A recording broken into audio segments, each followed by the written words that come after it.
Neste espaço de meditação, convido-te a explorar a conexão entre o terreno e o transcendental. Que a chama da espiritualidade brilhe intensamente, inspirando pensamentos que conduzam à compreensão do propósito divino. Bem-vindo a este tempo de introspecção, onde o sagrado se manifesta nas entrelinhas da reflexão.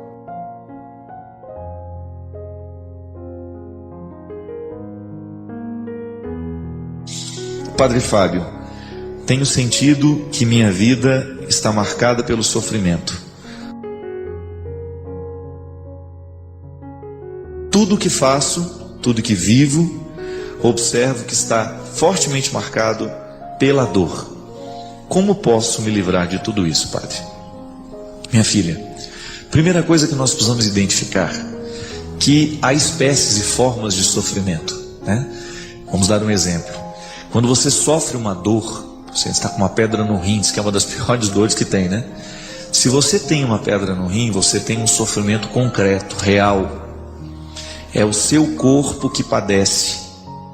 E aí você corre atrás de todos os recursos da medicina para aliviar aquele órgão que está sofrendo.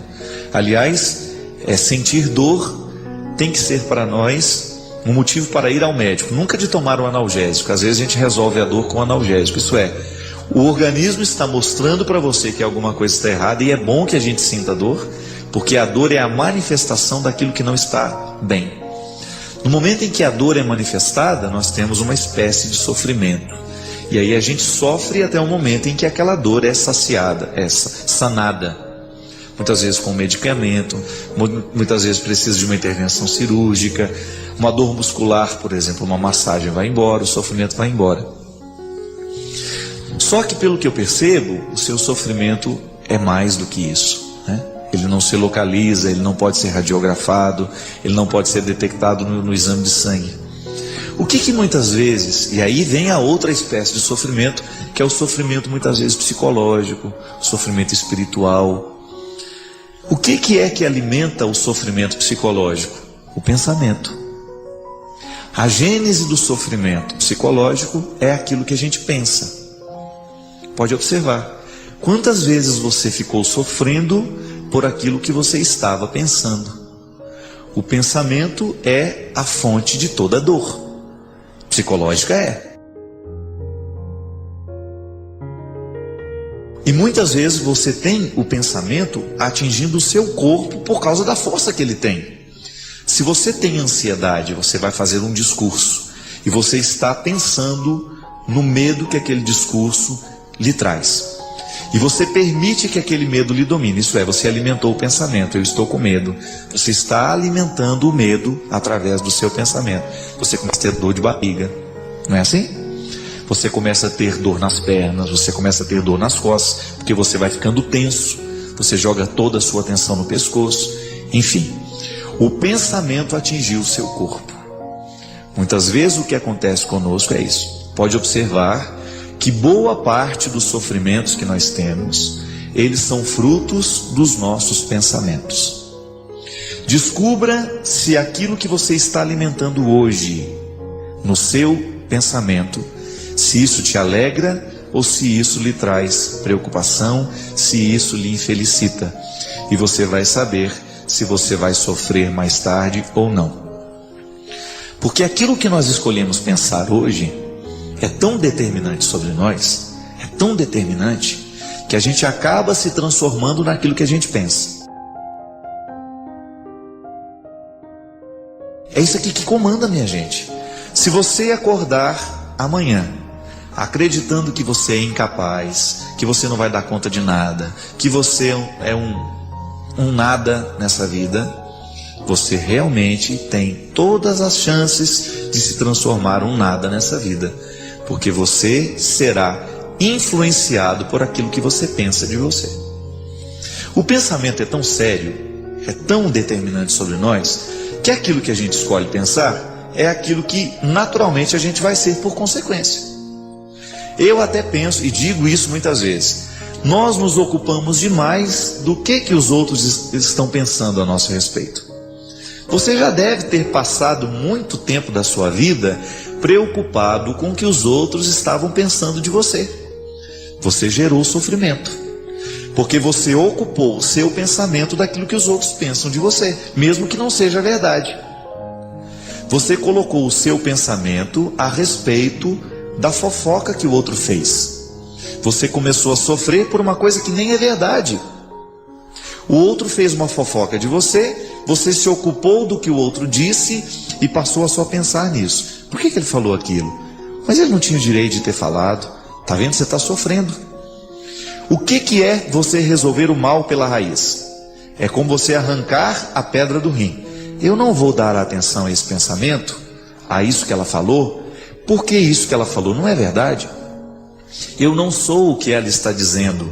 Então você elimina o poder daquele comentário sobre você. Você purifica o seu pensamento. Naturalmente você deixa de sofrer por aquilo que estava te fazendo sofrer. Você ocupa a sua mente de uma coisa boa. Você vai se recordar daquilo que você sabe de bom a seu respeito. Aí você neutraliza o poder daquele comentário ruim. Por exemplo, quando você se ocupa do que o outro está pensando de você, geralmente você se esquece do que você sabe a seu respeito. Não é o que o outro pensa sobre você que tem que ser determinante. É o que você pensa de você mesmo. E aí, muitos sofrimentos nascem daquilo que eu penso sobre mim. Se eu me acho um incapaz, porque alguém um dia me disse isso e eu acolhi, se eu me acho uma pessoa ruim, se eu me acho uma pessoa feia, eu dificilmente vou ter condições de superar isso que eu acho de mim, porque eu estou alimentando este pensamento. Minha gente, o pensamento é a nossa matriz, o resto é filial. E nós, quando nós temos esse sofrimento psicológico, a gente sofre por causa daquilo que a gente está pensando. Quantas vezes as pessoas vêm até mim, angustiadas, sofrendo, padre, eu estou tão preocupado. Outro dia eu atendi uma senhora, que estava preocupada demais, porque a filha estava mudando de religião. E ela veio me dizer aquilo como se aquilo fosse o maior sofrimento do mundo. E ela chorava mesmo, minha gente. Padre, nós sempre fomos tão católicos. A minha filha não tinha o direito de fazer isso. Minha filha está se transformando em evangélico. E eu disse para ela: minha senhora, a senhora tem razão de sofrer por tudo isso que a senhora está sofrendo, por uma razão. Se a sua filha estivesse drogada, se a sua filha estivesse presa, se a sua filha estivesse com câncer, a senhora realmente teria um pensamento ruim para alimentar. E infelizmente seria difícil de tirar. Mas a senhora está sofrendo por um pensamento que não tem razão. E aí eu comecei a dar a ela uma série de motivos pelas quais ela não precisaria sofrer. E naquele momento aquela senhora foi ficando aliviada, até ela mesma chegar à conclusão: é verdade, padre, eu não tinha o direito de sofrer tanto por uma questão tão simples. Está vendo como é fácil libertar uma pessoa do sofrimento psicológico? Porque você modifica um pensamento ruim por um pensamento bom. Quantas vezes você ficou sofrendo porque você ficou alimentando dentro de você, do seu cérebro, um pensamento ruim sobre os outros? É igual fofoca. Essa semana até eu me diverti muito, vendo o Eto e a Luzia no programa Sorrindo para a Vida dessa semana, que eles estavam falando justamente dos fofoqueiros de plantão. Eu não sei o que foi carta anônima que chegou aqui. E o Eto estava assim, dizendo, com tanta simplicidade. O Eto é muito simples, ele fala diretamente aquilo que a gente precisa ouvir, Eu gosto muito de ouvi-lo. E ele estava dizendo: se tem uma coisa que me irrita numa pessoa, é esse negócio. Falaram, comentaram. Esse sujeito já é indeterminado, não é? Eu estou errado, língua portuguesa não é isso? Falaram, disseram, sujeito indeterminado. Você não tem nem como prestar atenção nisso. Tem gente que tem o dom de ficar fazendo pensamentos ruins e ir para a cabeça dos outros. Pelo amor de Deus, vai arrumar o que você fazer. Se você não tem muita coisa para dizer a meu respeito, fica calado, é melhor. Você tem todo o direito de não gostar de mim, você tem todo o direito de não gostar do outro, mas você não tem o direito de inventar histórias dele. Você não tem o direito de transformar o outro naquilo que você imaginou dele. Eu sempre digo, minha gente, que nós que somos públicos, a gente sofre por duas razões. Ou as pessoas imaginam que nós somos melhores do que nós somos, ou elas imaginam que a gente é pior do que a gente já é. Dos dois jeitos é ruim.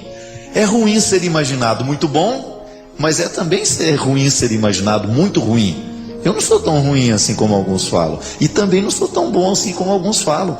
Eu quero apenas o direito de ser o que eu sou, de ter os meus limites e de lutar contra eles.